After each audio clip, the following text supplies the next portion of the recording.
Урматтуу депутаттар, бул жерде мындай болуп атат да, түнкү тыныгуу жөнүндө. Жакыныраак сүйлөп коесузбу микрофонго? Түнкү тыныгуу жөнүндө болгондо бул жерде азан айтууга дагы чек коюлуп калышы мүмкүн. Ошол себептен мен суроо жоопту токтотпой толук маалымат айтып коюуну суранам.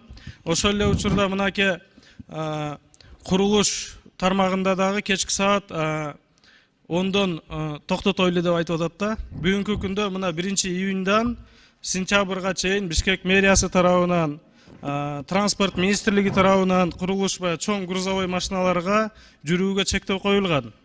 Кечки 7ге чейин жүрбөсө, кечки 10го чейин 10дон кийин дагы жүрбөсө, анда курулуш иштери негизи эле мындай экономикалык өсүү иш аракеттер качан болот?